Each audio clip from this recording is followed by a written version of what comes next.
wanna run my business and do ratchet shit with my friends. That's it.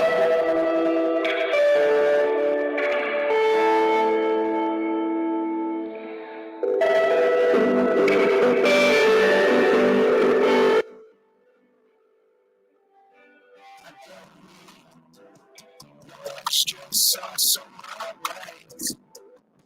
Got enough for my plate. Got enough time to waste. I don't really need no way. Stress on so my ways. I got enough for my plate. So when I go, slick as ice. Staying out, ducking calls, breaking eyes. Maybe I told you I need all my time. This can't handle all your stress and all of mine. But I still holler when you're cutting close to more than time. Selfish, right? But I know the goal is to control the glow. These shoulders better think it's mint and puffy, gorilla codes. I shed these layers so we break the mold. Pressure make sure my shoulders never cold. Absent from dinners, distractions like actions, like scrolling all the minutes you don't know where my head at, but these apps hold attention, but you everywhere the shows and all the love that I've been getting, we ain't gotta sit in. My legacy got to come with spots that we can fit in. You watch your shows, I write my raps, I know you listen. To my complaints, with lack of space and time I waste, you hold my waist and hope I stay. I don't need stress on so my ways. I got enough for my plate. I got enough time to waste.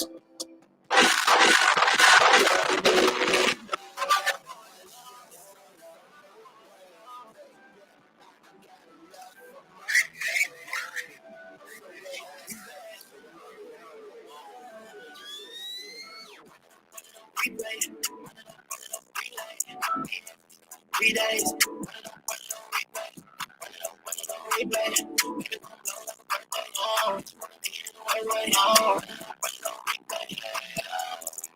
I'm gonna start to go. Give me a hand. She want a million bucks. She wanna follow us. Nigga, she done. Let me record your love. Let me record your love. Give me your head in the truck. I think I follow the love. They hate to see that it's up. She didn't know what I'm doing. I would get you up. How this yes, I think it's sweet. Selling me now.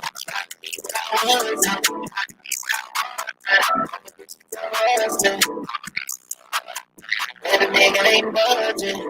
I'm listening and I love it. And I love it. So the one that don't fuck with me. The one that don't fuck with me. Fuck the dreamers gon' flood, yeah. Jumping out of that mud. 3 days, 3 days on. 3 days on.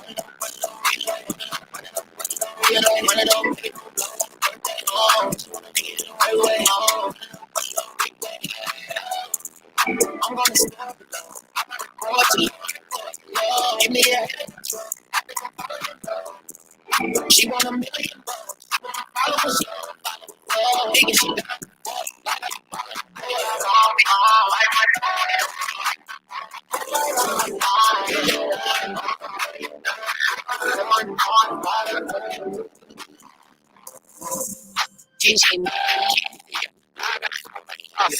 Keeping it right on pasta. Keep that going like soccer. No man's on my roster. Ain't no cop. I gotta keep no lock. Me, I'm prop. Double that cheese, no whopper. I'm off for the win. Roll with the tide. And play no game. Gotta keep it go from the dope. I still like the jack with a little bit of coke. Going in and the crack going out. Might check in and I might check out. And then I moonwalk out. If you ride there with me, you might just clap. In this bitch, chill on fresh like the back. On that train, tripping, banging, like my man. No finesse to toe that wants to break up with it. I left the rubber from the bed and shit was up. You can't ride this waist over there. You can't ride this waist over there. You can't ride this waist over there. This shit going on. this waist over there. Feel like a mannequin, fuck up a check, that paper and they panicking. Take that little bit, give a dick, I ran in the head up. They call a motherfucking ambulance. You know what handed it back. No, they don't make it. You see that like show in the book. Don Julio, all the niggas. Okay. I just want to run my business and do ratchet shit with my friends. And that's it. You are now tuned in to All Hustle and No Fear with your girl, the Hood Unicorn. Come on, let's go. Back against the wall, last name against the ropes. Middle finger stretched, if you thinking it's a joke, tell my friend I'm about to blow, about to blow, about to blow, about to blow, about to blow, about to blow, about to blow. Ride this wave. Stay over there. I'm getting paper. Good morning. You've woke up to see another day. Yet another day where you about to conquer the world, take over some stuff, and ride that wave. Good morning. I'm your girl, Sunshine Reigns, a.k.a. Griselda Blanca, a.k.a. Uni the Motivator, a.k.a. the party starter. But most of you tune in each and every morning because I am your Hood Unicorn, and I am here to wake you up in a positive way. Start your day off with some talking, and make sure you got a little bit of news, some information, something to help you start your day off right. Good morning. How y'all doing out there? Hey to everybody that's out driving. Hello to everybody. Hi, truckers. Hello, my truckers. Here's a little ASMR for you, my truckers. How do you do? Yes. You know I love them truckers. I am your mud flap baby because I got your back, okay?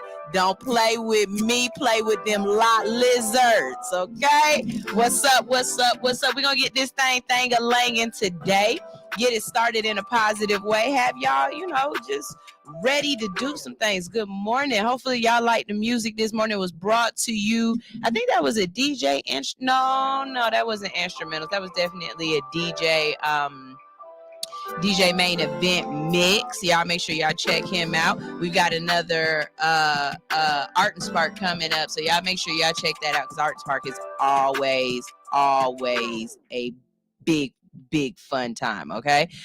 What's up, Critic 2022? He said, hello again from Ohio. Did I miss the science stuff? Not yet. Stay tuned. And we've got some good science stuff for y'all today, too. So, with that being said, let's get this day started. Y'all ready to figure out what's going on in the community around you? And I'm ready to tell you. And guess what?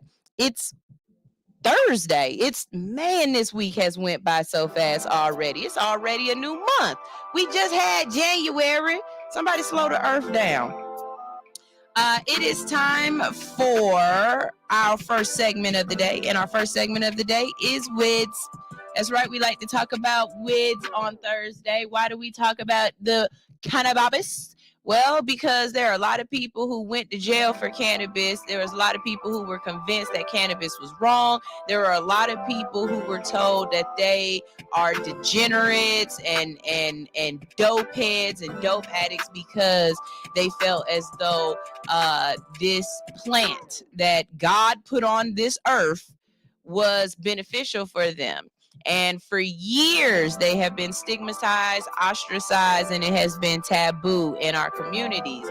And yet now, here we are after tons and tons of reverse propaganda, after legislation, after all of these things that we did to let y'all know that this is not a war on drugs. This is a war on people.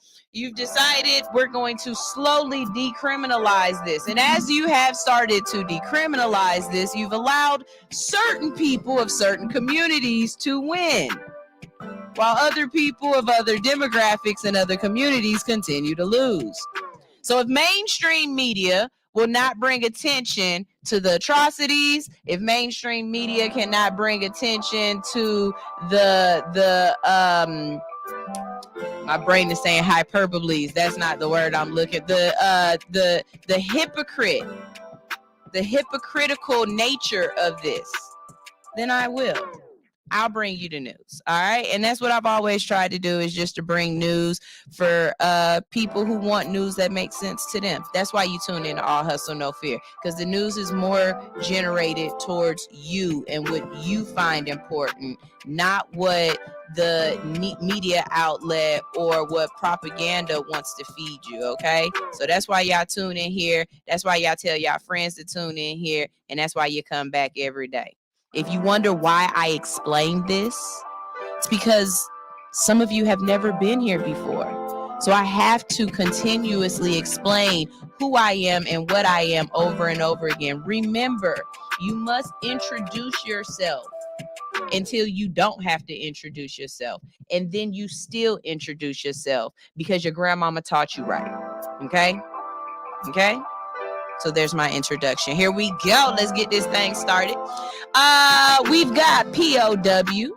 We've got new governor, new reform. We've also got medical approval, and we've got mushrooms for the nation. So we're going to start off with mushrooms for the nation because I think this is a really big deal.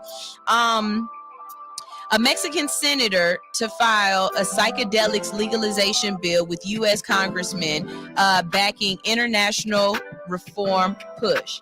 Now, first thing I don't like about this headline is, why do you have to bring attention to the fact that this person was Mexican? Like, it doesn't matter their racial background. They are working for their constituents. It's not about their opinion and they trying to pass a bill. It's the fact that their constituents, the people who voted for them in, want their voice to be heard. And so this person is actually listening to the majority of the people around them. You know what I mean? Like, that's that mainstream media crap. Don't pull that with me. Don't pull that with me. So, senator, because they again reiterated the fact that she was Mexican, a senator announced on Wednesday that she will be introducing a bill to legalize and regulate psychedelics nationwide to give people alternative treatment and options for serious mental health conditions. At an intercultural forum on the entheogenic medicine, I need to look that word up, that took place in the Senate, Senator Alejandra Legumes of the Ecologist Green Party said that substances like psilocybin, God, I miss Alix on days when I can't say words, but whatever, she's doing good things. We're gonna and ayahuasca have high therapeutic potential, low toxicity, and don't create physical dependence or abuse. So for anyone who's wondering, why do people love magic mushrooms so much? What is it about mushrooms? Why do y'all do these? Why do y'all feel as though there is some sort of medicinal purposes? Okay, so people who take magic mushrooms are more likely to talk to you about how they were able to tap into a part of their subconscious that they weren't necessarily able to tap into. If you have a mental health disease, if something is wrong, where is it? It's in your mind. It's in your subconscious. It's in places that you're not able to tap into and you're not able to go to figure out what the problem is. So giving a person a pill, Valium, what else y'all take for mental shit? I don't know. It's not helping to deal with the issue and address it. It's not meeting the issue where it is. What it's doing is masking it. It's shutting it down. It's quieting it.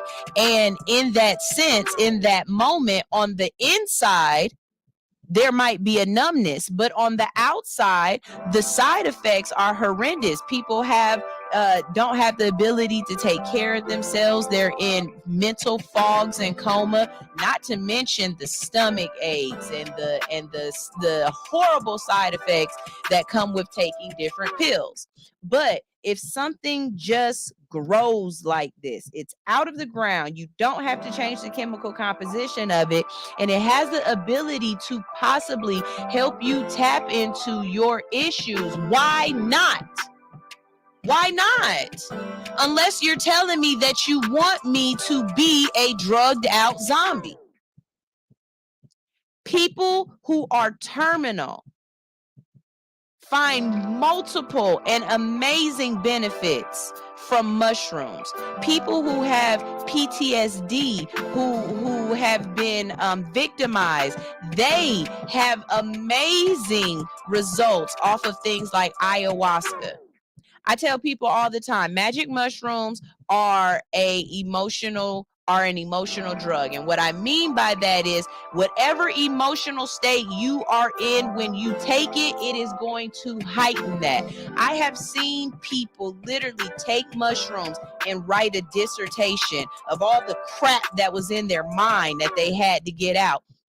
I've seen people who have no ability to have emotional empathy sit and cry, just become so overwhelmed with emotion because the mushrooms were tapping into the part of them that they weren't allowing themselves to feel.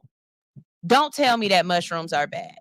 So anyone who is willing to go to bat, I don't care if you're Mexican, black, white, Latina, Guatemalan, Asian, whatever you are, stand up for the people who need a voice. And that's what Alejandra is doing. And I just wanted to say that because, you know, a lot of people out there wonder why I am the way I am when it comes to certain types of substances. And it's because you don't have enough information, and your information is based upon fear. I'm not arguing with you over fear. I can't argue through fear. I can argue through facts. We can talk through facts. And I don't mean argue like yelling. I mean arguing like debating, okay? Let's see. U.S. Representative Earl Blumenauer also made his remarks in a video recording that was played at the forum, applauding lawmakers in the neighboring countries for taking initial steps to further dismantle prohibition and unlock the potential of psychedelics. The congressman who has promoted psychedelic reform domestically while continuing to champion marijuana legalization said that Mexico is moving in the right direction, and he looks forward to being your American partner in the rush for reform. Blumhauer was separately part of a congressional delegation to Colombia last year, where he discussed the need to move on from the drug war. Lagoons hasn't formally filed the psychedelics bill yet, so it's unclear what a therapeutic program might look like or what substances will be involved. But it could take notes from Blumhauer's home state, where voters approved a ballot initiative in 2020 to legalize supervised psilocybin service centers, and we talked about that. Mexico has its native peoples in infinite wisdom and knowledge of psilocybin mushrooms, and that is what they can do for the mental health of the population, the senator said, according to a translation. We are doing something that does not exist anywhere else in the world because we want to consider ancestral knowledge. Okay, wait a minute. With that being said, let me take something back. They brought up her heritage because she's not an American senator. She's a Mexican senator, and they're talking about the Mexican Congress. My mistake. I'll pull that back, but still, I still feel the way I felt. But okay.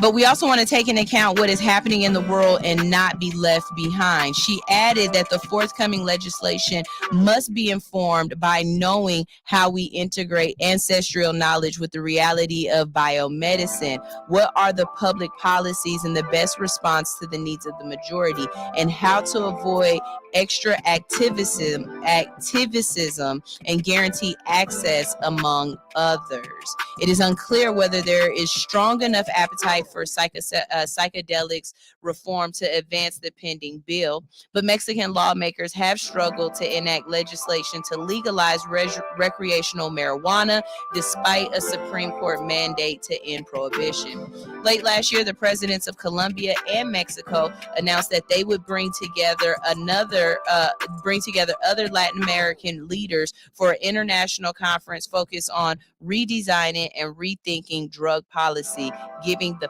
failure of prohibition. and prohibition has been a complete failure. Not only has it been a failure, but of course, most African Americans know that we have prisoners of war because of it. And let's go ahead and talk about that. This is the war on drugs locked him up, and now he's a cannabis entrepreneur, which is something that I love to hear. Of course, this is coming out of New York because New York has the best laws right now for people of color trying to get in the cannabis business, I think.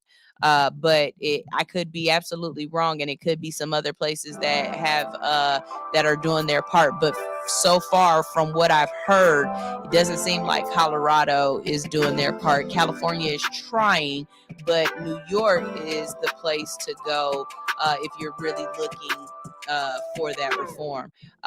When the war on marijuana came sweeping through his New York City housing project decades ago, Roland Connor found himself going in and out of jail, and it's a time that he'd rather not think about. But now at the age of 50, he has opened the state's first legal cannabis dispensary to be run by someone previously punished under New York's old prohibitionist drug laws.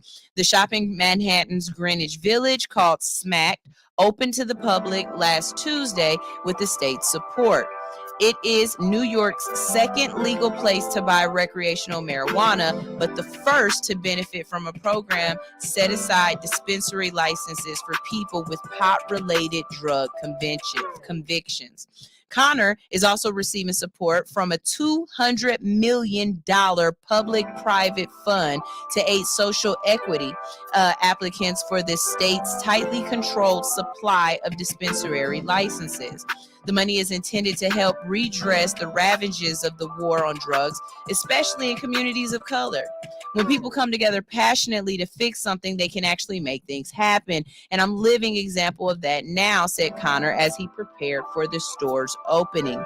New York legalized the recreational use of marijuana in March of 2021, but the state-sanctioned marketplace for the drug has a slow rollout. The first 36 licenses were awarded in November, and state officials have reserved 150 dispensary licenses with the initial wave of applicants for people with past convictions of marijuana offenses. So that's 150 licenses specifically for people who have been prisoners of war.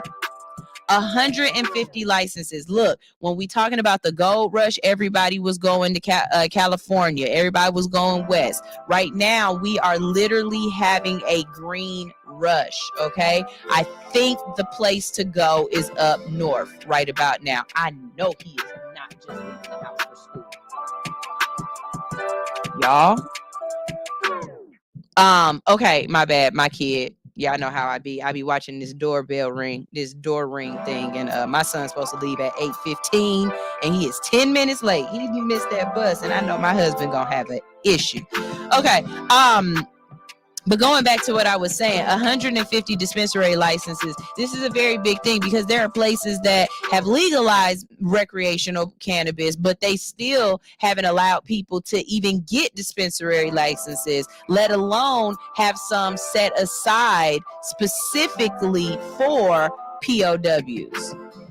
You know what I'm saying? So I really want you guys, if you have the possibility of wanting to open up a dispensary, look into, what you would have to do to move to New York or to open a dispensary in New York, because we need more people of color. We need more people who have spent time on the illegal side of it to turn it around and make it into a profitable business and my brain is saying lucrative, but that's not the word I'm looking for. To take the taboo out of it. You know what I mean? I hate calling certain people drug dealers because they're not. They're medicine men, And so I'd love to see a lot of our Black people go from being drug dealers to being medicine men. For real. All right. Let's see. Like many others, Connor was locked up for a relatively minor offense in his youth. Conviction in 1999 sent him away for months. Talking about it now, he said it only brings back trauma. For the past 15 years, he has operated a property management business, and he is currently managing a transitional housing facility in the Bronx. That's given him the business experience required to qualify for a dispensary license. Smacked is opening as a pop-up dispensary while work is being completed at the storefront. His wife Patricia and his son Darius will be operating the store with him. They will have to compete with the store with scores of illicit dispensaries in New York that have long been in operation. When he opened his store, Connor was mindful that another unlicensed shop would soon be opening nearby. Connor recalls his younger days when marijuana was part of daily life. He grew up in the projects in a poverty-stricken area of New York called Far Rockaway, where some young men whiled away their time getting high. He said we were basically poor like any other New York City housing project. It was just riddled with poverty and drugs. We were hungry a lot, but my mother did her best to make sure we were always fed. Police patrolled the projects constantly, he recalled, and sometimes they would come up and down the block and we would see them come in, or they would just come out of nowhere. They'll just come out of nowhere and search us, and if they found some type of drugs on you, they would just lock you up. Back in 91, that's when I started getting locked up for cannabis and just getting sucked into the streets at that point, but it was a long time ago. Years later, when his son began selling marijuana to help support his family, Connor grew alarmed. When I saw my son going down this path, he said I didn't want him to start going down that particular road and jam himself up. With the state opening up a legal marketplace, Connor and his family decided to take a chance and apply for a dispensary license. I had to step back and just listen to my dad and figure out a way, said his son Darius. He said there's a legal way to go about it, and if I'm doing that now, at the end of the day, I really want to go the right way of doing it. And I'm really proud of them of, tapping in, trying to stop the cycle. Listen, they call it a trap for a reason.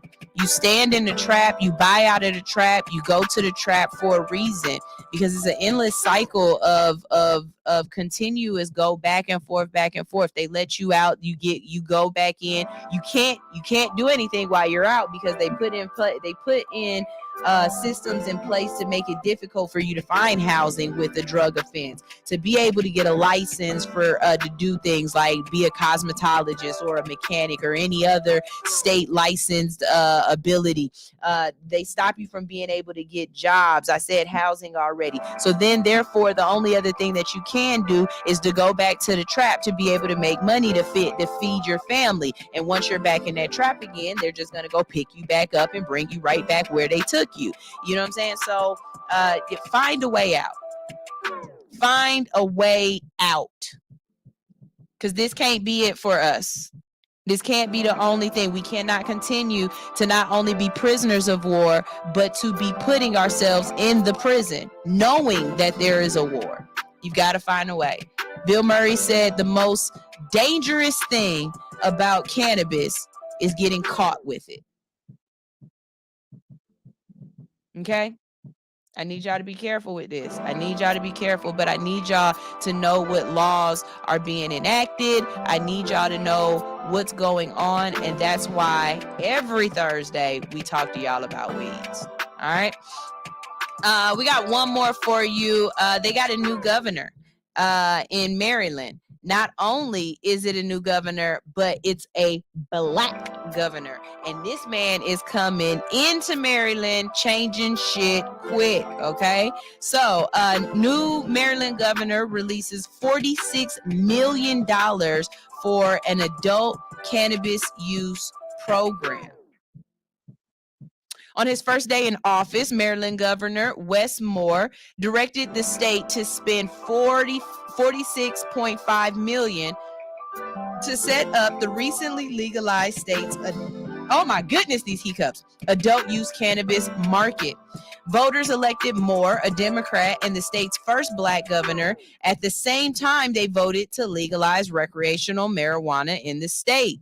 That law does not take effect until July 1, and the legal market estimates it could reach 1 billion in sales by its fourth year and might not open up until by its fourth year and might not open up until 24 or 2025. Unlike other ballot initiatives, Maryland's law does not include details such as licensing and distribution regulations, leaving that work up to lawmakers. But didn't lawmakers help bring it in? Like, y'all could have, look, I need more efficiency within our government and within what's going on. And I know a lot of times that the reason why we're not as efficient as we can be is because everybody want their little piece of the pie. Everybody want theirs. But we got to cut through some of this red tape and this bull crap. If you going to legalize it, and immediately as you legalize it, put systems in place to make this shit work. I don't want you to legalize it and it take 10 years for us to figure out how we going to do it. I don't want you to legalize it and then I got to go to a whole nother state to purchase it. I don't want you to legalize it and then it's legal for me to have it, but it's not legal for me to give it to somebody else or to sell it. And I know these sound crazy, but these are some of the laws in places. There are places that the law legally is that you can't give somebody else weed. You can't gift it. You can't sell it, anything. If I pass you a blunt while we smoking, I could literally go to jail for that. This is asinine. This is stupid. We got to fix the dumb crap of it. Okay? We got to fix the dumb. More efficiency is not going to happen. That's what Pathfinder is saying. Just because it won't, don't mean we can't suggest it. It don't mean that we can't fight for it. It don't mean that we can't, like see that it's necessary. It's people who said weed would never be legalized, but here we are 20, 30 years later. I remember being in California in the early 90s and them starting the real push. You know what I'm saying? To make cannabis to de-propaganda the cannabis industry. You know what I'm saying? And I remember saying, I wonder if I'll be alive when cannabis is actually legal. And here I am. There are places where it's legal. I have a problem with the fact that a majority of the United States, over 20 something states, have some kind of legalese in the books on either medical or recreational cannabis and psychedelics. And yet, as a whole nation, we can't agree on what we're going to do. The fact that there are states that are making billions with a B dollars on cannabis, but they can't go to the bank. How you gonna legalize something and tell me I can take money for it, but I can't use a credit card system because that's against the law, and I can't put my money in the bank? Like, you set me up to be a lick. And if you don't know what a lick is, go to the hood. Okay? Somebody said we have to govern ourselves. I completely agree. Pathfinder said we all see it, but most are scared of the fight. And the reason why we're scared of the fight is because we've been conditioned to be scared of the fight. Okay. Teacher Nitra said, yes, Merlin, in my DC accent. Yes, Merlin. Let's see. Moore released on Thursday $69 million in cash that his predecessor, Republican Larry Hogan, had held in reserve. Most of that money, $46.5 million, will go towards causes related to the Cannabis Reform Act, according to the Tacoma-based news outlet in Merlin Matters. $40 million will go towards a cannabis business assistance fund that is meant to assist small businesses, minority-owned and women-owned businesses entering the cannabis industry. $5 million will go to a cannabis public health fund controlled by the state health department that could bankroll research. And $1.5 million will go towards the criminal justice information system to fund automatic expungements of the past simple possession offenses. I need there to be things on the books like, just because you get caught with a seed, you can't go to jail. You know how many people have gone to jail because, not because they had weed in the car, not because they had roaches, but because there was a seed found in the car, and the seed might not even been viable. Hello. Reform is needed and necessary, and not just needed and necessary, it's needed now. This is not something that we need to wait for our kids to fix. This isn't something that we should be waiting for another 15, 20 years to fix. This is something that we need to fix now. Feel like that J.G. Wentworth. It's my reform and I need it now. This is exactly how I feel. You know what I'm saying? But, you know, it is what it is. Let's see. We're going to go ahead and go to a quick break. When we get back from this break, if you want to talk about it, anything that I just talked about as far as cannabis reform, if you are somebody that's in the game, if you feel some kind of way about psychedelics and or magic mushrooms, if you want to tell people positively about a trip that you've been on and how psychedelics have helped you in your life, I'd love to hear from you. You can give us a call at 404-254-4347. Okay, again, that number is 404-254-4347. Or I'm going to go ahead and drop the link in the comment section. If you are watching on Facebook or YouTube, all you have to do is click the invite link and you can join the conversation so that I can see you virtually. All I ask is that you have your damn clothes on. Don't play with me, okay? Please be dressed and we can go ahead and have a great conversation about what's going on. You can be a co-host, all right? Teacher Anitra says, that's not what I was trying to hit. I was trying to hit this. Teacher Anitra said, you shouldn't be going to jail for weed, period, if they selling it at vape shops. I could, not just vape shops. They selling pens at the gas station. You know what I'm saying? Like they selling pens at the gas station. I've known for years that it's a college that was giving out cannabis to people so that they could test them and find out, you know, what like do research on them. Like the government has been doing things. It's stuff that just don't make sense to me. Like how if I have cannabis paraphernalia, I can go to jail. But you sell cannabis paraphernalia at the store. So if I walk into a let's just say a Spencer's or something like that, and I buy a bong, I can get in trouble for having that bong. But Spencer's don't get in trouble for having it on the doggone shelf. Make that make sense. I give you another one to make sense. Crack is completely illegal. Last time I checked, not kind of legal, not a little bit illegal. It's completely illegal. But you know, you can go into the gas station and buy a crack pack. You don't know what a crack pack is? Crack pack is that little bitty little crack shooter, little gun. Hell, they even get your sperm. Little crack pack.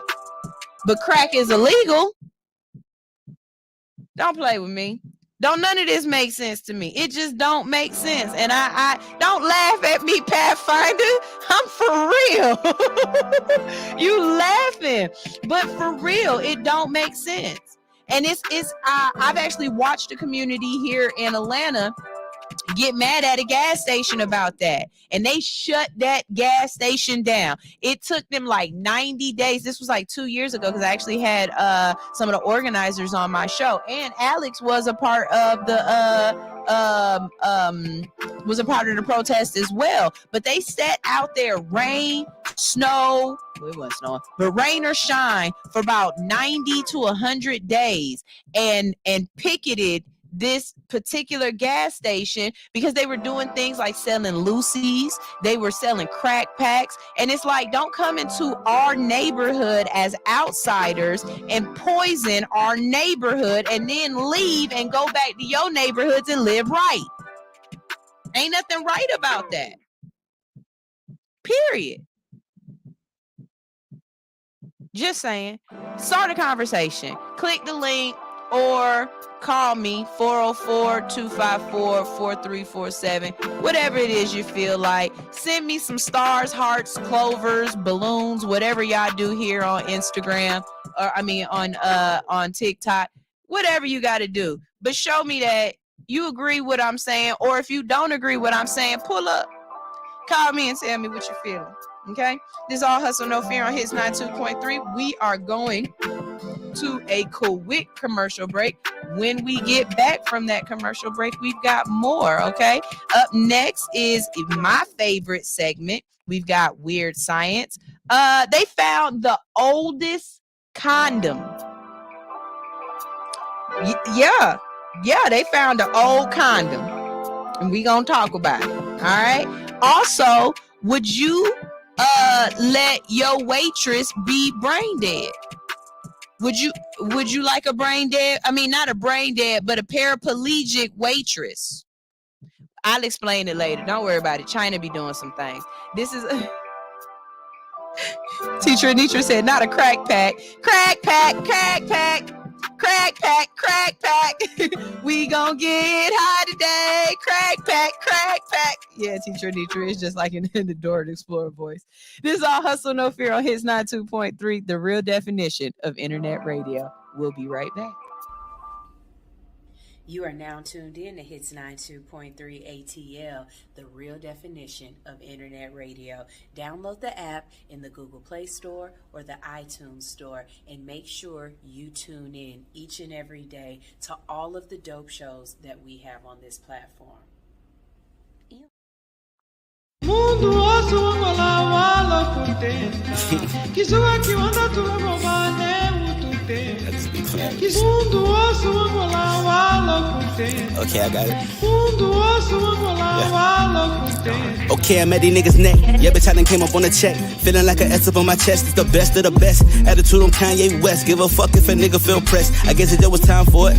I grinded for this shit, so I'ma die for it. My bitch mad, I ain't really got no time for it. I see some snakes in the grass with my lawnmower. And I know I got a couple bitches mad cause they never should've slept on it. Get it, bitch, the real, but I probably should've crept on it. Stay down with the plug till they try to step on it. Learning how to grow, finna run me up a check on it. Had to give my people what they asking for. It's time to hit the road, I'm tryna add it up. I'm way above average, I'm a 1-to-1. If you ask me, most of these niggas whack as fuck. So when you see me out, don't dab me up. I don't wanna talk, nigga, wrap it up. I need a little space, bitch, back it up. And please don't ask me to pass the blunt, cause I don't really fuck with y'all and all that fake love. You would've thought that Drake invited me on tour. When I had it all, that's when I needed more. But I can't take it with me, so what I keep it for? And I'm feeling like I need to smoke a blunt right now. Feeling like I need to pour a cup right now. Feeling like I need a bad bitch with an ass like the sun, cause I really wanna fuck right now. Sorry that I'm blunt, but I don't give a fuck. I'm usually in the cut trying to roll it up. Represent the game, nigga, throw it up. Niggas hate when they broke as fuck, so go get a bag. Yeah. Go get a bag. Hey. Go get a bag. Hey. Yeah. Secure the bag. I need a little free for a hobby that's bad with a body that's willing and ready to ride me. I do not pop Xanax Somali, I'm cool on the party. I'd rather just stack up this money, cause I need my lifestyle sedated. I'm just gonna run up a bag, don't care if I ever get famous. I'm probably famous soon as I invest my money in all the right places. But why even bother? I might just get rich and go out like Hammer from living too lavish. Pop out like Kim K or Ray J on camera, or go on IG like Bow with a challenge. None of this matters, hold up, I'm rambling. Honestly, I'm just gonna take care of my family. I don't got time for the bullshit, I won't do much interviews. I don't like answering questions, and no, I don't freestyle, I write this shit. The game need the content, so I put some time in it, searching for growth and enlightenment. I've been with the shits, but I gotta move consciously. Fuck niggas watching, fuck niggas plotting, fuck niggas trying to get all of my pockets. Fuck niggas keep handing out their opinions before. Fuck nigga, all I got is problems. Look at me, mama, I'm popping. I did this for us, I miss my little sis and little brother. Pa just came home, even though he wasn't there for me. That's still my dog and I love him. Bag of the gas and I'm rolling it up. Illest nigga living and I'm dope as fuck. Represent the game, nigga, throw it up. Niggas hate when they broke as fuck, so go get a bag. Yeah, go get a bag. Hey, yeah, go get a bag. Yeah, secure the bag.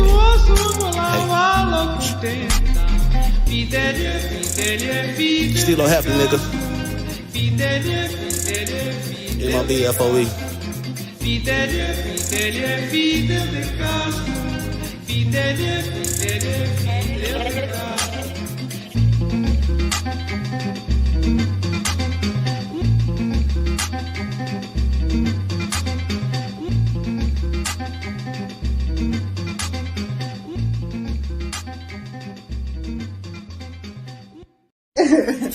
Good morning, good morning, good morning. This is All Hustle, No Fear on Hits 92.3. And every morning you wake up with us because we rock your mic. Mm-hmm.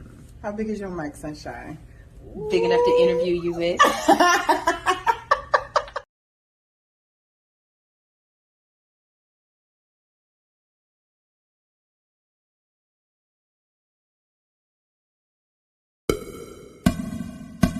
Can we link up tonight? Drink some rock and Sprite tonight. My pussy is super tight. Couple years without taking pipe. I am squirting back to back. I made a mess over the floor. Moaning out loud, the neighbors banging on my door. But the pounding ain't gon' get it. You gotta put your tongue all up in it. Give me a better feeling, shy fucking your brain. You know you like it. Stop holding back, baby boy, don't try to fight it. Got a little insane, orgasm riot. I'm an Aries, baby daddy, you a Pisces. I'd rather make love than get a quickie. Love it when you're on top, go slow in me. And when we make love, it's a hell of a drug. I'm addicted to you like I'm a coke fiend now. Put it in your face, know you like the way it tastes. The way I scream your name in your ear, I wanna sing. Ooh, right there, don't stop, daddy. Feeling so good, riding you like a caddy. Beat it up like a porn star actor. Slurp it up, stimulate from my reaction. You know I like it rough, handcuffing me in action. So choke me up on your back, I do the scratches. On top of cars, up in these bushes. On these staircases, no fucks where we do it. Don't tell nobody what we do. I won't tell nobody what we do. Keep this between me and you. All of this between me and you. Let me fuck on you. LMF for you.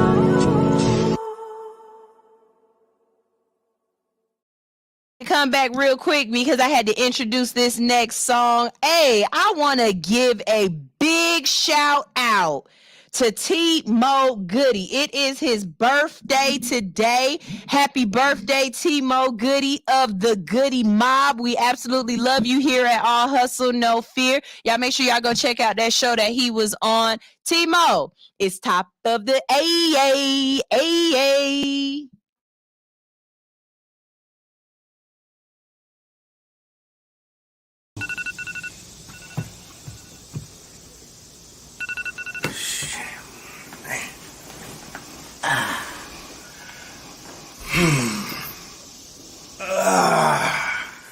Top of the AA.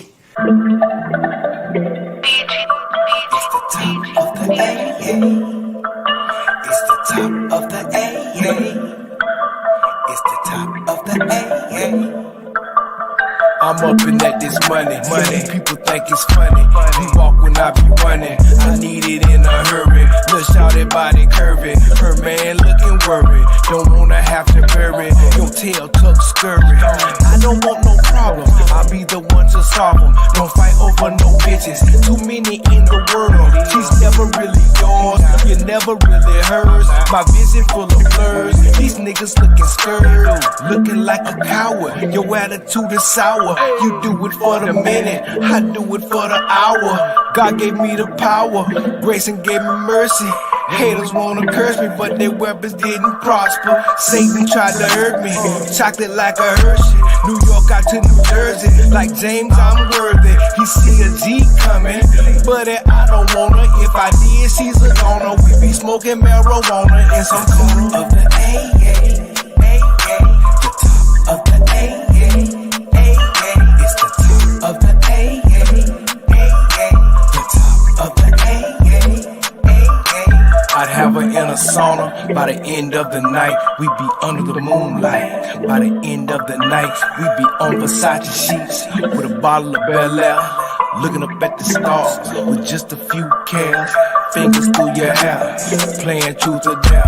You're a model, I'm a player. That's been groomed and I care or give a fuck about this bullshit in the world. I only care about my little boy and two little girls. My wife and my mama, my daddy and my brothers, and everybody else. They get caught up in the struggle and suffer. Long suffering, my friend. It's the top of the A.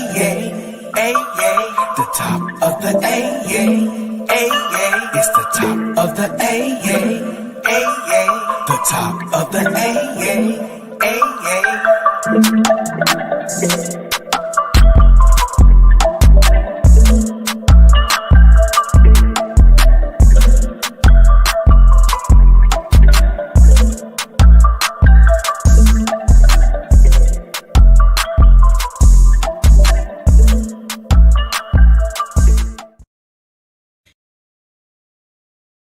What's up? All my truckers out there, I need y'all to be tuned in to All Hustle, No Fear each and every morning. We will be in your ear, keeping you awake, making sure you don't roll over that slow ass car in front of you, or you get to your destination safely, okay? Make sure you tune in, leave them lot lizards alone, and listen to All Hustle, No Fear each and every morning for 7 to 10 a.m., waking you up in the best way. All you got to do is download Hits 92.3 ATL's app in the iTunes store or the Android, Google Play, whatever. You know what I'm talking about. Download it and listen. All of y'all CBD 492 Burger 495 Breaker 49 Burger 49. We've got a hot body on the radio right now, sounding real good, giving us orgasms. Let us go ahead and tune in right now to Hits 92.3, the real definition of internet radio. Over and out. All right. Yes. Happy birthday, Mr. T-Mo Goody. You know, you put some respect on certain people's name. He been out here doing this thing for years, and he is part of one of the dopest groups out of Atlanta. So yeah, I love it. Like I said, happy birthday, T-Mo Goody. It is time for us to go ahead and do some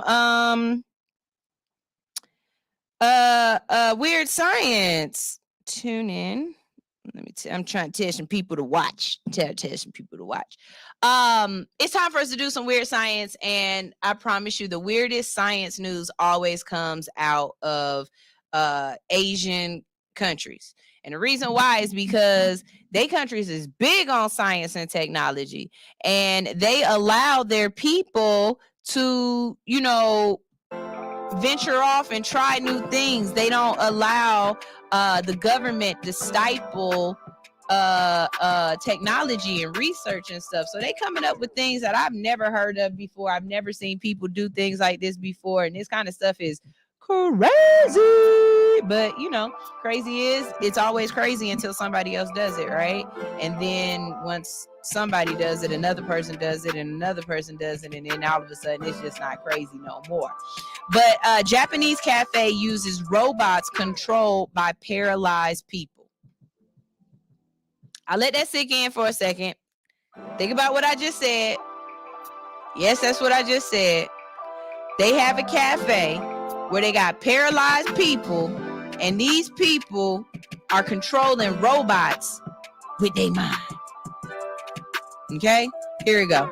A cafe staffed by robot waiters controlled remotely by paralyzed people has opened in Tokyo, Japan. A number of 10 people with a variety of conditions that restrict their movement have helped control robots in the Donver Cafe. The robots controlled earn 1,000 yen or $7. They're converting this to pounds, £7 per hour, and the standard rate of pay of waiting staff in Japan. It is hoped that the project will give more independence to people who have disabilities. Okay, so look, let's think about this. They got a robot at a restaurant serving you. That's already crazy enough as it is. I'm getting served by a robot. That's throwing me off, right? Okay, now the next thing is the robot is actually controlled by a person that's laying in the bed, paralyzed somewhere, that can't get up. Y'all hearing what I'm saying, right? It's so different over there. We are light years behind these people. These people are coming up with things like, it's a lot of people here in America that can't never leave their house, can't do the jobs they want to do. But you over here in China, and they living in the 33rd century. Cause what? The Oriheim D robots used in the cafe were developed by Japanese startup Ori and were originally created to be used in the homes of people with disabilities that severely restrict their movement. These robots can be told to move, observe, talk to customers, and carry objects, even if their operator can only move their eyes. These abilities have been adapted for the use in the cafe. The pilot scheme aims to test connections between disabled people and the robots and to help people who might otherwise be household bound earn a wage and interact with other people more easily. The human controllers involve patients with a variety of conditions, including spinal cord injuries and the progressive neurodegenerative disease ALS. The cafe will initially only be open for 2 weeks. Its creators are raising money via crowdfunding campaign to see if they can get enough money to open up a Donver cafe permanently. Okay, this is cool as hell. Like, I think this is something that's dope. It's weird as hell, though. Just thinking that there's somebody laying in a bed in a room somewhere in the back of this restaurant, or they laying in the bed at their house and they controlling this robot that's bringing me water. But my question is, what if the internet go out? What if the internet go out, or y'all don't have no service, or y'all service is bad, and then I can't get the robot to bring me the water that I just asked for? Like, I'm just asking. You know what I mean? So, would you go to a restaurant where the servers were robots and the robots were controlled by paralyzed people in a different location? That's my question for you. Would you do it? Would you do it? I don't know. I think it would be a novelty. I would try. Why not? Let's go. You mess up my food one time, no, I'm kicking this doggone waiter over. I'm talking about the robot. I'm kicking the robot over big time. All right. Men, y'all been talking about how y'all hate condoms and condoms are horrible, this, that, and third. But condoms ain't new. Condoms been around for a while. You want to know how long a while is? Well, they found a 3,000-year-old condom in the Egyptian pharaoh Tutankhamun. You know I can't say them words. My tongue fat. And archaeologists are completely amazed. Okay, so again, I say, Teacher Nitra said, nah, I'm good. You good to a 3,000-year-old condom, or you good at going to a restaurant where the waiters are robots and they're controlled by people who are paralyzed? Which one is it? Okay, so here it is. When Tut, because that's what I'm calling him. I can't say this man's whole name. My tongue too fat for this. When Tut's tomb was first discovered in 1922, archaeologist Howard Carter was stunned by the astonishing array of grave goods. More than 5,000 artifacts were left for the boy king to use in his afterlife. But amongst all the gold, silver, ebony, ivory, and precious jewelry, weapons, furniture, fine linen, and rare perfumes, a small piece of cloth caught the eyes of the experts.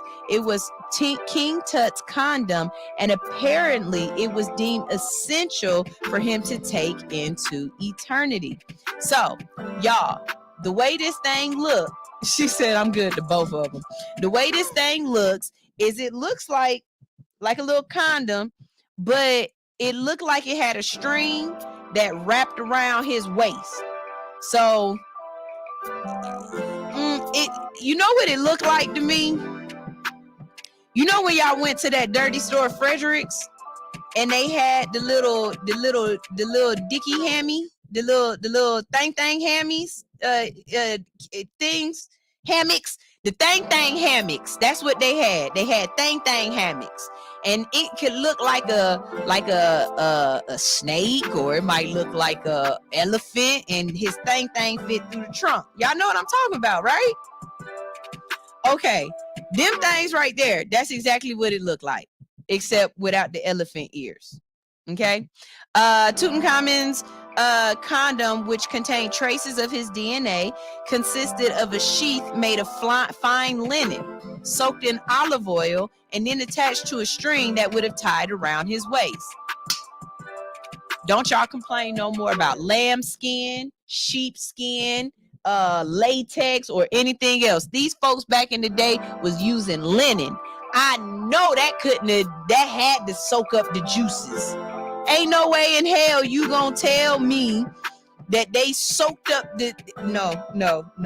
I love this. Yes, it's King Tutankhamun, and yes, it's pronounced Tutankhamun. I love that, the way you said that. That's hilarious. If the condom was used for a contraceptive rather than ritual purposes or the prevention of disease, it's unlikely to have been very effective. Indeed, the remains of 2 fetuses were also found in his tomb, and genetic testing revealed that King Tut was the father. The ancient Egyptians had other methods of contraception too. The Khan medical papyrus, known also as the genealogical papyrus, which has been dated to around 1825 BC, recommends the use of a mixture of, y'all ready for this? Crocodile dung and some other now unknown ingredients as a contraceptive. This mixture would be formed into a pessary, according to one of the hypotheses. The dung of crocodiles is alkaline in nature, thus acting as a spermicide. I'm not putting no croc boo-boo on my, in my, or around my cooter cat. Look, y'all, I have questions. I have lots of questions, and my questions are weird, but my questions surround history. Like, how did, who was, why did? Like, I have those kind of questions.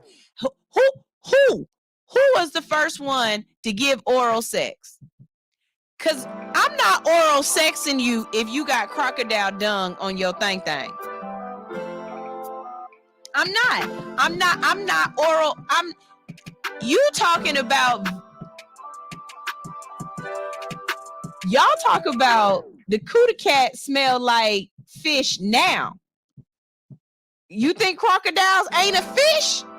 I've had crocodile before, or alligator. It tastes like water chicken.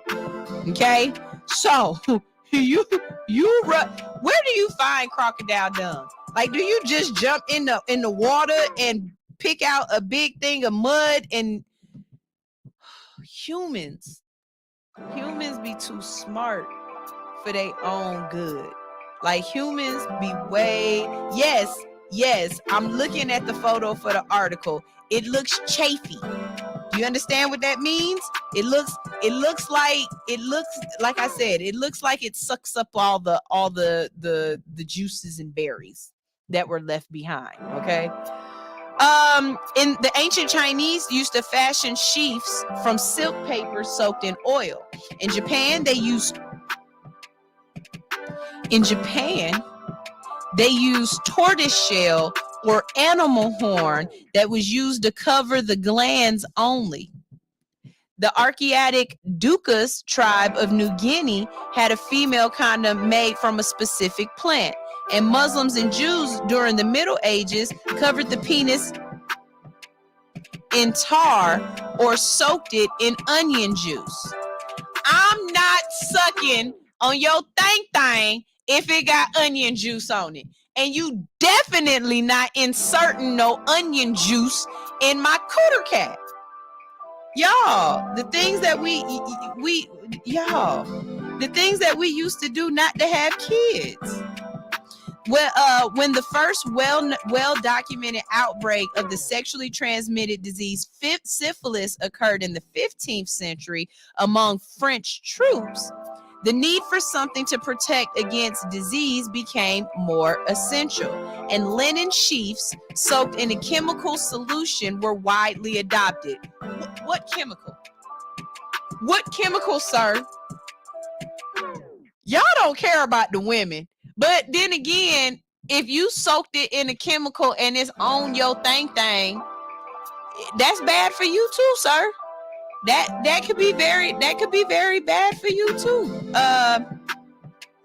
Some condoms during the Renaissance were made out of animal intestines or bladder. The condom was revolutionized in the early 19th century with the introduction of rubber, and by 1850, several rubber companies began the mass production of condoms, and the rest is history.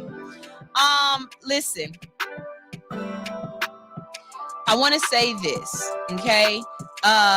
We as a people have always tried to regulate sex in some kind of way.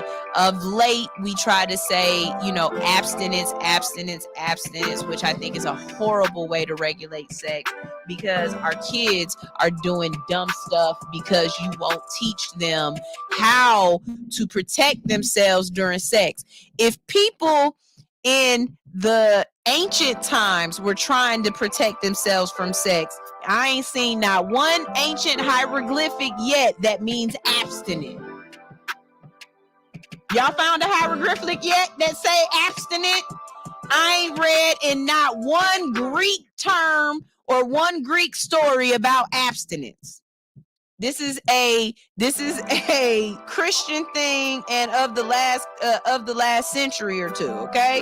Y'all, look, our kids are going to continue to have sex, and not just kids. I mean, when I say kids, the reason why I'm using that term is because when that pituitary gland kick in, when you start changing over from Barbie dolls to boy butts, I tell you, that is a strong hormone. And to believe that people aren't going to be curious, especially in a time where sex is in music. They use sex to sell cereal. Like, sex is everywhere to try to not give people the resources that they need. You think people was making condoms out of linen back then? I was starting a program back in 2000 where I wanted to talk to kids about sexual health and sexual reproduction, because I felt like it was weird that as parents we couldn't talk to our kids about it, even though we did it, right? So I would ask kids, I did my research, and I would ask kids first, what are some of the things that you've heard can prevent pregnancy, whether you believe it's true or not? I just want to say this. Talk to your kids about sex, because these kids are stupid. Okay? I had a kid tell me that if you have sex, you can shake up a Coca-Cola in a bottle, like in the bottles, shake it up real good, put it up there, and let the Coca-Cola go up there, and it's a spermicide because of all the sugar. Y'all hear what I'm saying? Y'all daughters believe that they can squirt Coke, as in Coca-Cola, up their hoo-ha, and it's a spermicide. I've had kids tell me that if you have sex in a jacuzzi or a pool, that you will not get pregnant because the chlorine from the pool will kill the sperm. Now, when this particular child said this to me, what I said to them was, but it's already inside her. Where does the chlorine come in at, sir? You know what I'm saying? I'm so curious as to this one. Yeah, that's not true.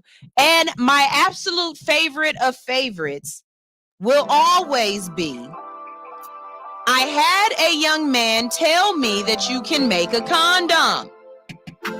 Fellas, this one's for you. I need you to tell your sons this ain't the way to do it. Okay? This young man told me that all you need is some saran wrap and a rubber band, and you can make your own condom. Let me explain something to you, son, is what I said to him. Do you know that people put rubber bands around the tails of dogs so that the dog tail can snap off? And you are going to wrap a rubber band around your member who is engorged with blood. Don't think that's what they meant by cock ring, bruh.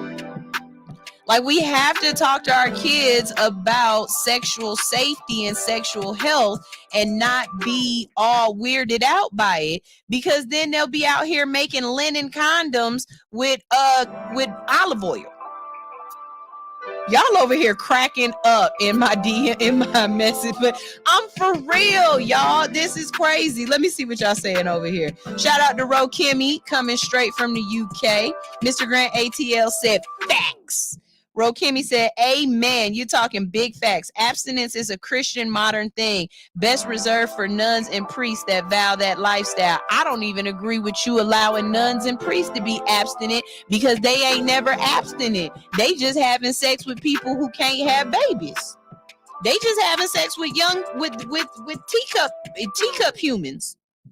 What is a teacup human, you ask me? A miniature one. You know, like you got standard size dogs, then you got miniature dogs, and then you got teacup dogs. You got standard size adults, you got teens, and then last but not least, you got teacup people. Y'all will catch the joke later. Let's see. Ro Kimmy said, I heard about that Coca-Cola spermicide up to poom poom, but never heard it worked. Exactly. There's enough children to prove that it don't. And you said from what? Cling film. Yes. They take cling wrap, the saran wrap, and saran wrap the pain, and then wrap a rubber band around it to secure it. And then they have sex with your daughter. And then you wonder why your daughter came up pregnant. Because some little boy done convinced her that he ain't had a condom and he could make one, like the ancient Egyptians did. I'm Teacher Anitra said olive oil. Yeah, olive oil. And we're not talking about Popeye's girlfriend neither. Okay. Bowman Lee in the building. He said, did you see the photo that they had for the article? Yes, and it looked like it itched. It looked like it itched. And I'll post the picture on my Instagram today for y'all to see it. But yes, we have been making condoms for years, but I just didn't know that we had a 3,000-year-old condom from the Egyptians. That is crazy to me. Then my question, what you do if you lose it? Was she a witch? Did she swallow it? Like, how did... She's a witch. She made it disappear. Okay, hold on, wait. Teacher Anitra said, everyone who uses them had all types of diseases. At this point, y'all telling me that y'all rubbing alligator dung as a spermicide. I'm worried about a lot of different diseases, not just the sexually transmitted ones. I'm worried about the diseases from the ground, typhoid. Yes, Nico. Yes.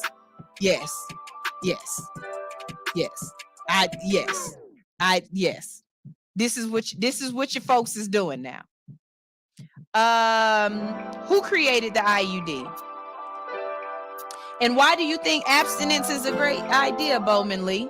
I don't think preaching abstinence is a good idea. I believe that if you give a person information, if you explain to them why they should wait, not that that's the only thing that they should do, I think you'll have more people who make educated decisions about when they want to lose their virginity versus being forced, coerced, tricked, or doing it at a time where they just don't feel comfortable. I think when you educate a person, you are inadvertently giving them self-confidence. And in a lot of situations, when it comes to your virginity and losing it or giving it away or whatever. How I even hate that you lost your virginity, as if it was something that you were supposed to keep forever. Like, I don't know, but whatever. If and when it is that time for you to relinquish your virginity, you are more susceptible to do it and feel good about it than you are to just feel like you were used. I told my female cousins over and over again that you are not a pincushion. You know what I'm saying? Like, you're not here to just lay and be, you know, be poked on. If he's not doing it for you, if you're not interested, if you don't like it, no part of you has to do it just because he wants to. You know what I mean? And then abstinence comes with its own issues too. We all know how mayonnaise people already believe that unless it's the glory hole, it don't count.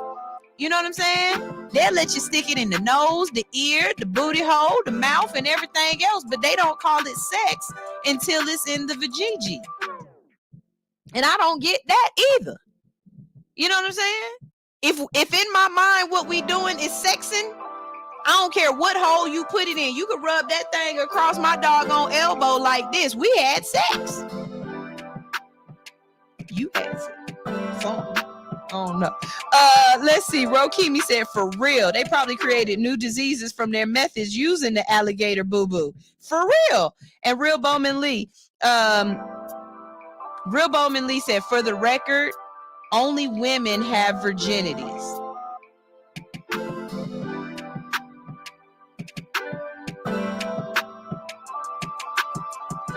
Bowman, I'm about to have to ask a question and post it. Can men lose their virginity? Do men have virginity? Or is virginity something that only a woman has? Do y'all really feel like that, men? Do you feel like you've never had a virginity to give away and you've never lost a virginity? Because if that's the case, what? Because I took a virginity. I snatched his soul. That's what Alix would say. I snatched his soul. But yeah, wait a minute. That one threw me off, Bowman. Teacher Nitra said, so they putting penises in chitterlings. I'll take abstinence for 300, Alix. Well, there's another reason not to like chitlins. I'm not. Let's see. Ro Kimmy and Bowman over here having a discussion in my comments. Don't y'all have a discussion with each other? You include me.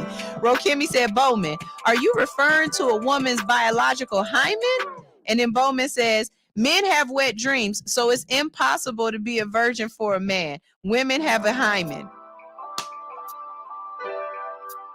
So you lost your virginity during your wet dream? Is that what you're saying, Bowman? I love this man. I just love this man. I love this man. The way his brain thinks is just on a whole nother level. It just is. Shout out to Natural Way 365. Y'all know I was talking about her yesterday, and I was telling y'all how y'all need to get with people like that if you want eggs and bacon and everything else. Because I'm telling you right now, she gonna know where to get it because she got it and she gonna kill it. Bowman says, I have to have raw sex, but just let me know when you're menses and ill, and I'll let you know, and I'll know when to release inside you and when not to. Okay, I need you to understand a woman's cycle. It's like there's only like honestly 3 days during a woman's cycle where she's actually fertile, and it's not while she's on her cycle. It's like a couple of days before. So if you start doing it after the cycle, I think you're okay.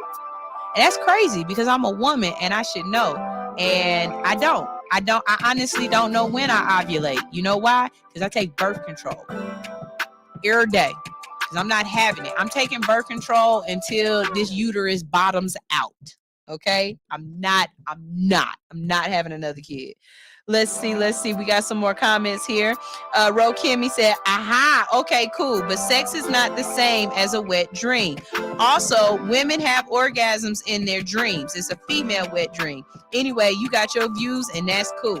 Okay, y'all, I asked this question to y'all a long time ago. Can a woman have a wet dream? Ro Kimmy is saying that women do have female wet dreams. I have had instances where I got physically aroused in my dream. I've hunched a pillow or two in my dream, but I have never actually climaxed in my dream in real life. Hell, in my dream, I wake up before the climax. So y'all actually climaxing in y'all dreams? That's not fair. I dream in color. I can smell in my dreams. I actually punch fast and hard in my dreams. You know, when you in a fight in your dream, you punch like you punching in water. But not me. I be swinging. But I have yet to have an orgasm in my dreams. I ain't had not one yet. And I'm really jealous of y'all. I'm really jealous. Because I feel like maybe I need to go take some magic mushrooms and tap into my inner coochie. Because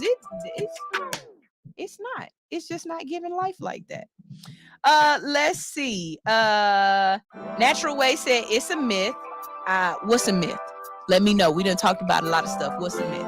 Teacher Anitra said virginity is with both male and female, but you can only tell when it's been taken from a woman. And yes, women have wet dreams too. She said, yes, I had one about Ludacris, and I don't even like light-skinned dudes, and I woke up shaking and orgasming.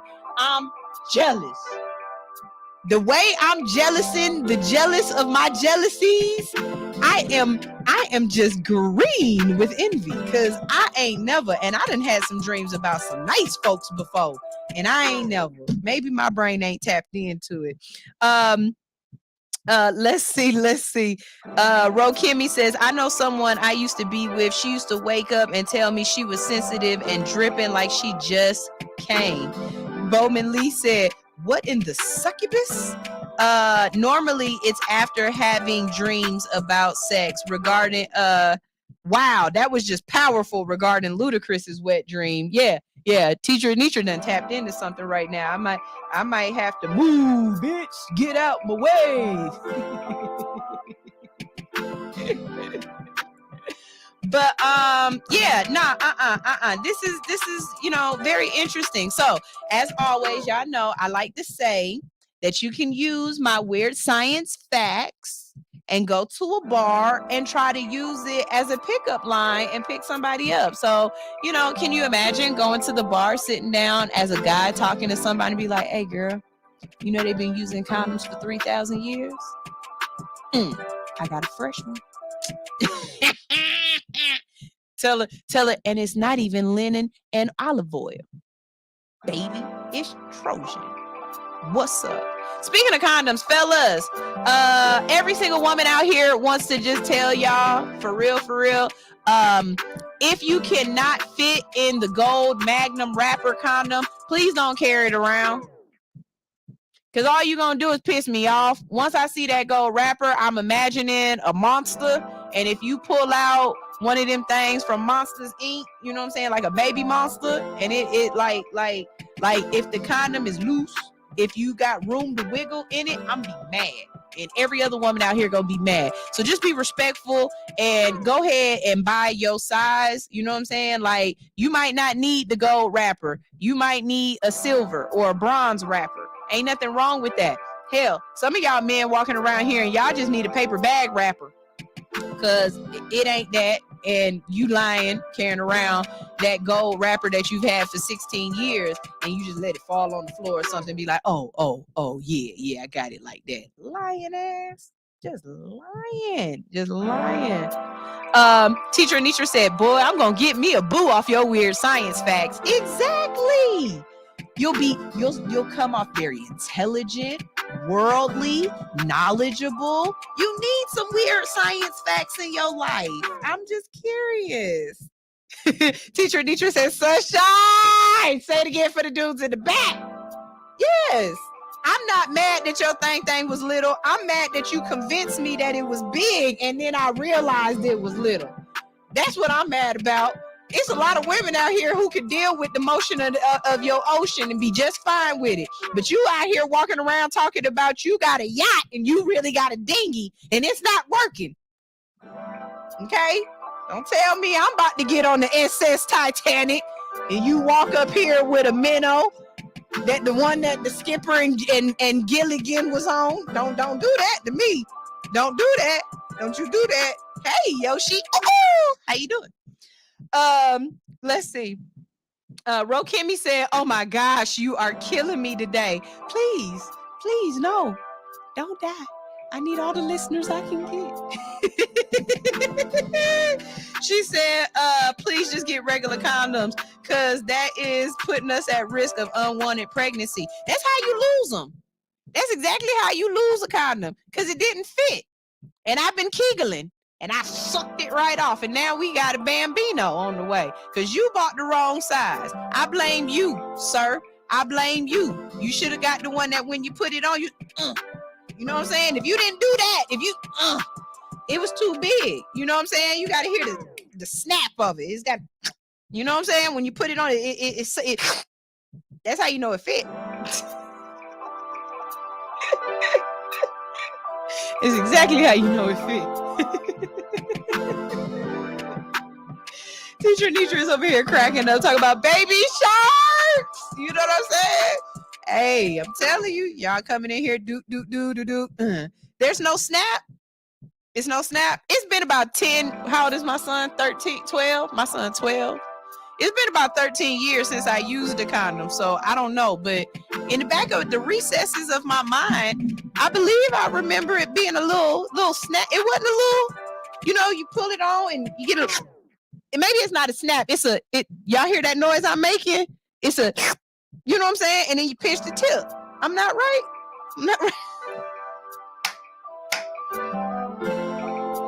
Forget y'all. I know I'm right. I'm right. It's been a minute.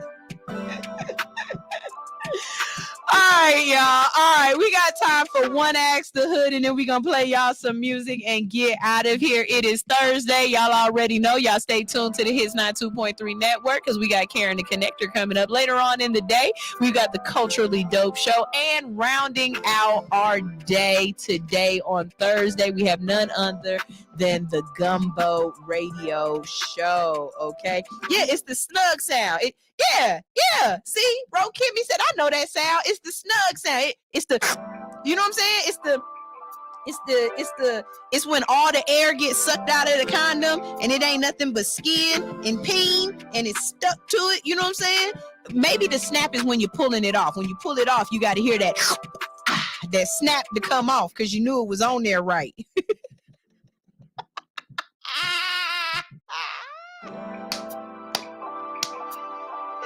Y'all, promise to God, I don't need nobody else on this show with me to laugh. I don't. I will sit up here and be a fool by my damn self, okay? I have no problem with it. No problem with it. But let's go ahead and get into it. Let's get into Ask the Hood. Let me see what I got for y'all today. Oh, damn. Is it on my phone?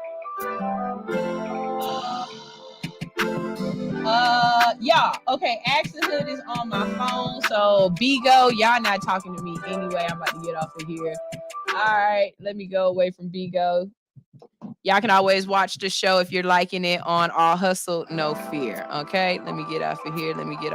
Quit broadcast and pull up my phone so I can see all of these Ask the Hoods. Let's go. All right, here we go. Am I the asshole for not letting a sibling move out with me? Okay. I'm 27 years old and I'm currently in the process of purchasing land to build a new home on. And my sister is 25 and she wants to move out with me when the house is completed. Currently, we both live with our parents. However, I have told her that I would only allow her if she could afford rent. Below market, of course, as she is my sister, as I will have a mortgage and utilities to pay for. However, she is currently on government benefits as she is unemployed and barely gets enough to fund her current lifestyle while living with my parents, occasionally having to ask them for additional money. So why would I expect that she would be able to afford anything when she moves out, and on top of that, having to pay for rent? When I explained this to her, she got very upset at me, acting as if I have no choice in the matter, and yells saying that I am only doing this to her because she's disabled. She has a history of depression and other neurological issues, which is why she isn't working right now. Sounds like she needs mushrooms. Even with government rent assistance, she would only be receiving at most an additional $75 a week, which is barely anything. I've encouraged her to look for job opportunities, but she isn't making any effort, saying she's disabled and barely looks after her own health. I often have to remind her at times about scheduling medical appointments. I understand she wants to move out in order to change her environment. She's always in her tiny cramped bedroom and has a strained relationship with my mom. But to be quite honest, I don't have the willpower to deal with all of her issues and have it carry into the next major chapter of my life.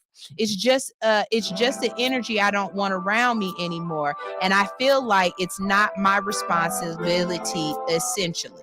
Am I the asshole? No, sir, you're not. You are absolutely not the asshole. And I'm explaining to you why you're not the asshole.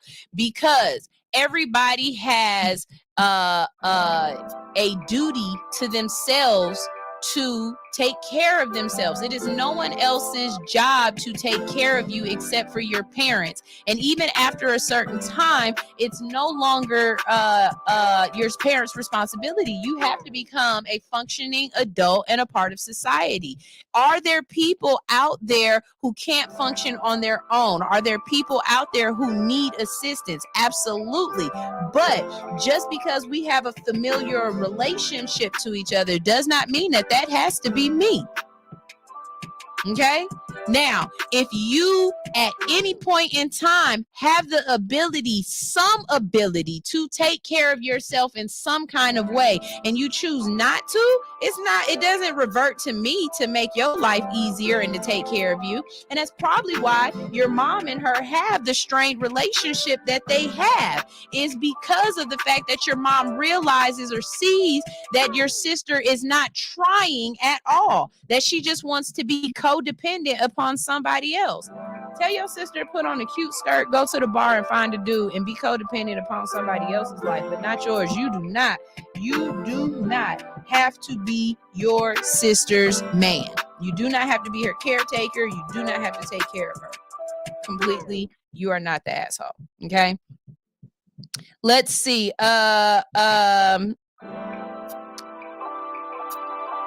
We've got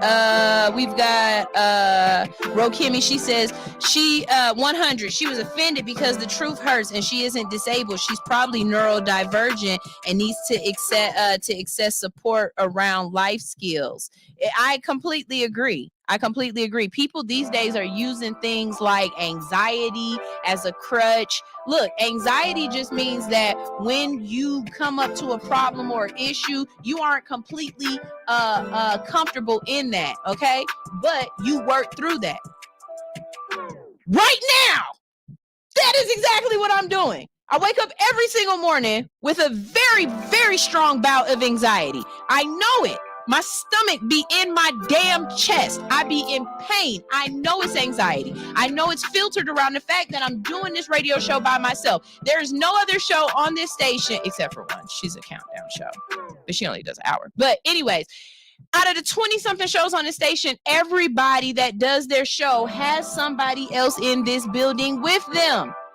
It's usually me, but they have somebody else in the building with them. I am currently in this 3,000 square foot building by myself for 2 hours, talking to people who aren't real, because I can't see you. If that's not an anxiety for most people, I don't know what is. But I work through that shit. Okay, I'm not saying that neurodivergent people don't have some sort of debility. They do, or disability. They do. But my question is, how much of this are you using as a crutch, and how much of it are you using as something that you can try to work through?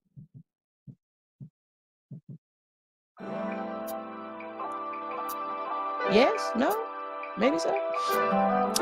Kimmy also says, no, he isn't an asshole. She is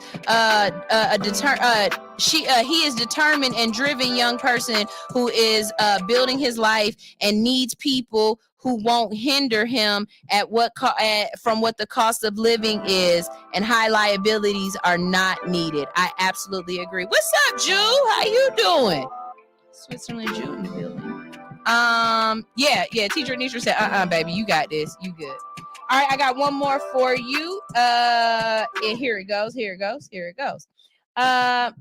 Am I the asshole for leaving a birthday party because I couldn't eat my food inside? It depends. You taking your outside food to an inside restaurant, yeah, you an asshole because you knew you couldn't take that food in there. So let's find out what's going on. My friend group had a surprise party for one of our friends last night. Kim offered to host the party at her house and make the food for it. The rest of us would just show up right after getting off of work to decorate and set up. Kim is vegan, which is fine and dandy. The only problem I have is I have a soy allergy. Kim knows this. I never expect her to go out of her way to alter what she makes for my sake. There's just an agreement between us that it's not very often that I can eat what she makes because she uses a lot of soy-based condiments and substitutes. However, since this was a party taking place after work, and was supposed to last a while, I asked Kim if she could hold off on certain legumes. I don't know what those are. I think those are soybeans, right? Let's just say soybeans and the like, and at least one thing she makes so I can eat while at the party. And she said she would try. Okay. For my part, I packed an extra lunch to keep in a cooler throughout the day. It didn't consist of any meat, but there were eggs and items with mayo or yogurt. I intended to eat it before the party started while decorating, but I wasn't hungry at that point. Once the party started, I did munch on some cut up vegetables, but they weren't cutting it, and I got really hungry. Kim had made 2 things of mashed potatoes, but she couldn't remember which bowl she had made with soy milk and which had been made with almond milk. Ain't that the whole point? When you make something and you making 2 of something and you making one for a particular reason, like allergies, isn't it the point to put something in it so you can tell them apart? Like this one got chives in it. The one with chives got almonds. The one without chives don't got almond milk. It's got soy milk. Something, or you put the little flag in it that says this is what it is. All right, let's see. I went out to my car and brought my pack inside so I could eat something. Kim came over to me and said she could smell the mayo and told me to eat in my car. That she was fine I wasn't eating what she made, but I knew she was vegan and it had a vegan household and she doesn't allow non-vegan foods in. Mind you, it's January, nighttime, and cold as hell. I wasn't going to argue with her because it was her house and I didn't want to ruin the party by addressing the issue right there. But I also didn't want to have to speed eat while sitting in my car. So I said goodbye to our friend whose birthday it was, and I left. A couple of hours later, I started getting a bunch of texts asking why I had left so early in the night. And I said it was because I was hungry, and some of our friends kept pushing because they had seen me come inside with my pack after saying I was grabbing food. So I was honest with them and I said it was because Kim told me I had to eat in my car. Some of our friends are really split now, and I think Kim should have been willing to be flexible since it was at night and really cold outside. And others are siding with her. Kim is just as mad and thinks I started drama on purpose. Am I an asshole for leaving after she told me to eat in my car? No. First of all, Kim, I don't care if your house is a vegan household. If you invite people into your house for hours and you don't have food for them to eat, you need to expect them to find something to eat. You lucky it wasn't me, because not only would I have brought my own food, but I would have DoorDashed a meal and had them drop this whole meal off and would have sat right there with a damn steak in your face. Like, this girl was absolutely positively respectful. She didn't bring no meat. She brought mayo, which was probably mixed in with something else.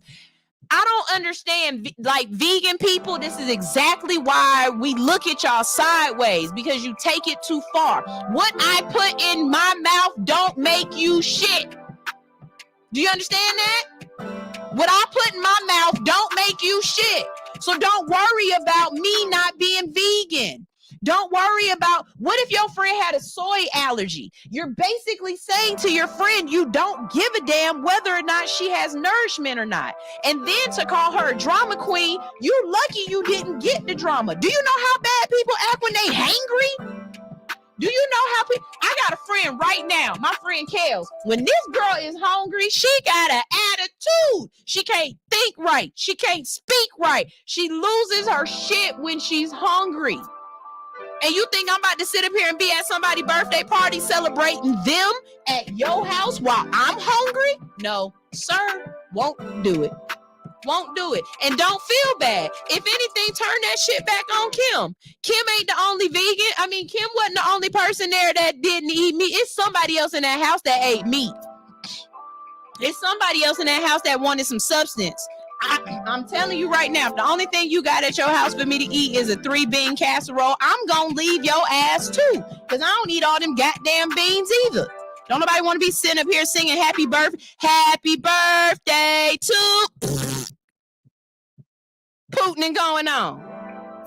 Y'all, I just don't get it. And then what's really crazy to me is when vegan people try to get you to eat something and they say it tastes just like. No, the hell it don't. I know what pork tastes like. This do not taste like pork, man. You are not going to convince me that this tastes just like something else. No, don't do that. Don't lie to me like that. Please don't. Please just tell me it's good and I'll try it. But don't make me a burger out of beans and tell me it tastes just like beef, because it don't. Ain't no way in hell a bean gonna taste like a cow. I don't care how many amino acids and mesquite flavoring you add to it. That ain't beef. Beef tastes like beef. Trust me. Teacher Anisha said I would have left too, and would have. And I would have left saying why I left. You left and was quiet about it. You should have been very loud and in charge about it. Hey, y'all, I'm about to go ahead and go because I'm hungry and she ain't got nothing up here for me to eat, and she vegan and she don't want me to eat anything in her house that ain't vegan-esque. So I'm leaving. Anybody else want to go with me and go run to Applebee's real quick and get something to eat? I'm about to hit up a Wendy's, Chick-fil-A, McDonald's, a Wingstop. I would have named everything that got meat in the name. I swear to God, I would have. I'm an asshole, though. I'm an asshole. Let's see. We got some comments here. Somebody said Kim is single and unhappy. Let's see. Hold on. I gotta pull it up. I gotta go up. Goodness, it won't let me scroll up to see what y'all saying. Some of these vegans are like dictators, for real. Kim is dumb. Ro Kimmy said, I agree. Kim is definitely tripping and inconsiderate. Kim sounds like the asshole in this situation. Bowman Lee said, Kim lying. What you think she lying about? She knew which one was which and she was just being an asshole about it? Because that's what I think. Okay, that's what I think. Let's see. We got Bowman, Ro Kimmy said Bowman Lee. Straight up, Kim sounds like a difficult person. Real Bowman Lee says no vegans should be eating soy if it's not fermented. I don't even know what that means. Hey Chubbs, how you doing? Bowman Lee says my sister kind of pulled something on me. I told her I don't eat lamb and she cooked lamb and told me it was beef. I spit it out. That is so, let me tell y'all something. That is one of the most disrespectful things that you can do to a person, is lie to them about what they are eating to convince them to eat the way that you eat. When I tell you, that is one of those things that I'm not a very violent person, but true story, I'll flip a table. Lying to me about what I'm putting in my body or putting in my mouth, I'll flip a table on y'all ass real quick. Ain't nobody eating tonight. Rokemi said, fun fact, soy was harvested by George Washington Carver, a black man. We know who George Washington Carver is over here. To give to Henry Ford to make industrial paints and plastics. Oh, shit. The soybean was harvested for crop rotation. Wow. Did not know that. Taught me something. Let's see what else. Rokemi said, she was saying to my friend Autumn, amen, don't want soy. And basically Autumn said no one should be eating soy. Is soy the one that changes your estrogen? Is that, I think I've heard that. Tell me, was that conspiracy theory stuff where they said soy adds estrogen to male bodies or not? If it's like fake news or whatever, then just let me know. I told y'all I got a mom that's a conspiracy theorist, and I probably heard it from her.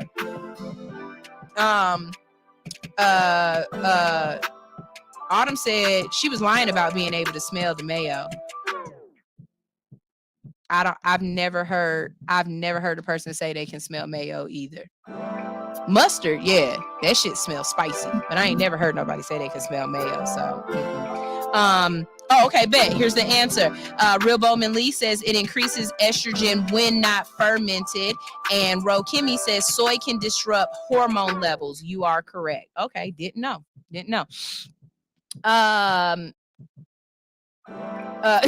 Yeah, exactly. Teacher Nitra said, I'm going to Longhorns. Anybody else coming? Or I'm going to Fresh Poke to get something to eat because ain't nothing here for me. Y'all coming? And she said, I'll fight a broad over a good meal. I will. And I will too. Don't play with my food. And I'm already the type of person that don't eat often enough as it is. I barely eat. Like, oh, if somebody want to buy me lunch today, Hood Unicorn 82. Hood Unicorn 82. Send me $10 real quick. I'll go get lunch with it. But yeah, I'm the same way. I eat maybe once, possibly twice a day. You know what I had to eat yesterday? I had French fries at 10 o'clock, and around 8:30, 9 o'clock, I had a spinach salad with a piece of salmon on it. That's what I had for the whole day, and water. But that's what I had for the whole day, you guys. Some people would be like, that's not enough food. It was enough for me. But I'm telling you right now, once my brain starts thinking, I'm hungry, I need to eat, let me eat, I'm hungry, don't play with me at that point. Because I've already gone 8 hours fasting, basically. Don't play with me. It's time to eat. It's time to eat. All right. Last comment, Bowman Lee said to ferment it, you have to use a specific bacteria and heat it up for a number of hours. Don't worry about it. I don't make soy no way. I'm not making none of them. I'm good. Y'all, this was our show. It was another great show. I absolutely appreciate y'all tuning in. Love you for all of the comments. Make sure y'all take this live, send it to somebody, tell them to tune in tomorrow. We've got another great show for you. And as always, we've got a lineup on hits that is the hit. Okay, it's hitting on hits. Y'all make sure y'all stay tuned. Let's go ahead and do our last little bit of letting y'all know. If you are an artist and you have music, I'm talking about those artists that aren't popping yet, but you got popping music and you need everybody to know who you are. I am here for you. You can go to allhustlenofear.com, submit my music, and you can upload your music there with your cover art. We play your music on all of our social media platforms. We play it for Hood's Music Mondays. We go ahead and play the music videos if you have them. We promote you, okay? If you are an artist and you want to come in, you want to do an interview, same thing, allhustlenofear.com. If you are a business and you would like to advertise right here on allhustlenofear.com to our 35,000 and counting listeners, not to mention all of the other people across the social media platforms that we have, same thing, allhustlenofear.com. And last but not least, I'm putting this one out here. If you are in the Atlanta area, you can wake up early on time, okay, and get here to the East Point area. If you would like to be a co-host is completely different from an interview. A co-host, you doing the show with me. An interview, it's about you. If you co-hosting, it ain't about you. It's about All Hustle, No Fear. If you like to come in and be a co-host, jump in my DM and let me know. We got to get out of here, you guys. This is All Hustle, No Fear on Hits 92.3, the real definition of internet radio. Love you, love you, love you, and see you tomorrow. We're going to end with some good music. Let's see. We're going to end with some Little Bianca People right here on All Hustle, No Fear on Hits 92.3, the real definition of internet radio.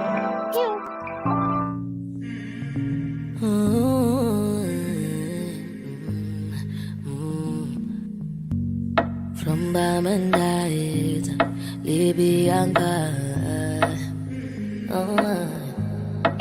I've been drinking more alcohol for the past 5 days. Did you check on me? Now did you look for me? I walked in the room, eyes are red, and I don't smoke banga.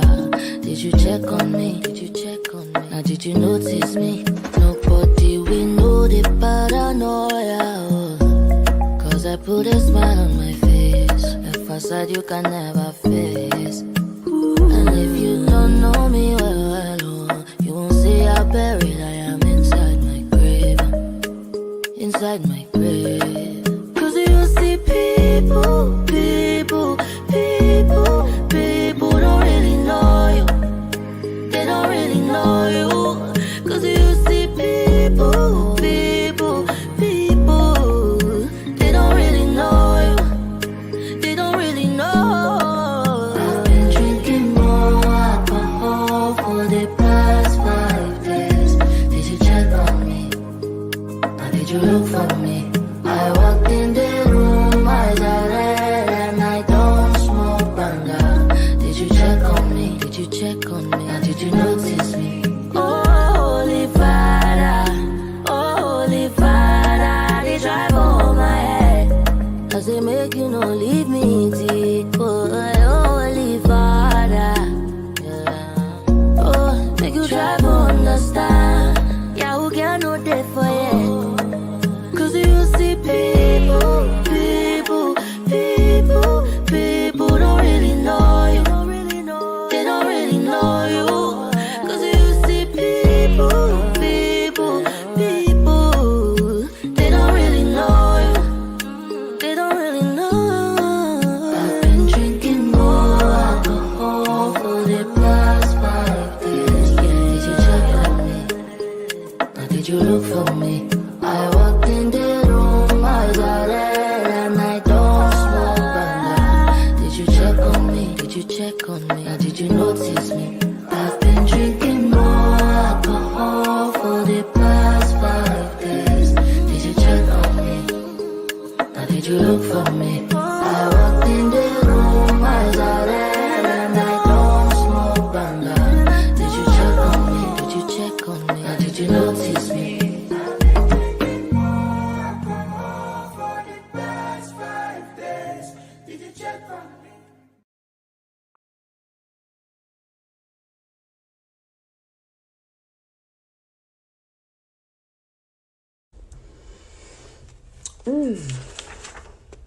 Oh, hey, honey. Let me take a good pause and tell you how you need to join this book club. I joined in the beginning of the year because I wanted to learn more. I wanted to grow. I wanted to be different. I wanted to do things different. So I joined the book club, and it has been nothing but amazing. I read once a month a different book, and I am so proud of myself. So go ahead, go to allhustlenotfear.com, click on the link to join the book club, and come on with us. Because listen, I heard they say that we don't know anything, and in order for us to keep things away from us, they want to put it in a book. I don't know about you, but I will not be left out. Welcome to Glizzy World. What would you like to gobble on today? Nothing, because I'm the Glizzy champ. You heard? Yeah, I'm about to get all these joints. Let me get 20 Glizzies. Excuse me, I don't care who's the champ.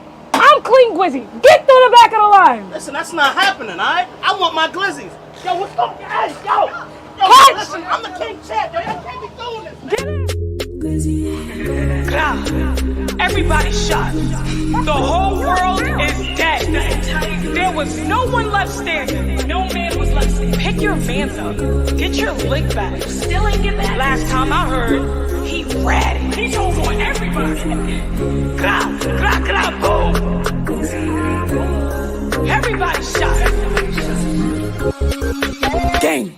You see how I'm eating this glizzy? Munching, I chew until I got it in me. I'm spinning, they think I'm a dizzy. Forget throwing 10, yo, I'm trying to throw 50. Cooler with me? Tell me like, what is you doing with me? Is you trying to up it and boom with me? If I take a L, is you losing with me? And no, we ain't running, we right here. And no, we ain't crying, we fight here. Something is wrong in the head, I ain't right there. Calling me Freddy, I'll leave him with nightmares. Hold up, hold that. If we talking murder, I wrote that. You make me nervous, I reach with a pole at. All of the ops to the split, we gon' smoke that. Hold up. Cooler with me? Tell me like, what is you doing with me? Is you trying to up it and boom with me? If I take an L, is you losing with me? New York did it, New York with it. Why don't you stay out of New York business? New York spinning, New York winning. I could be there in a New York minute.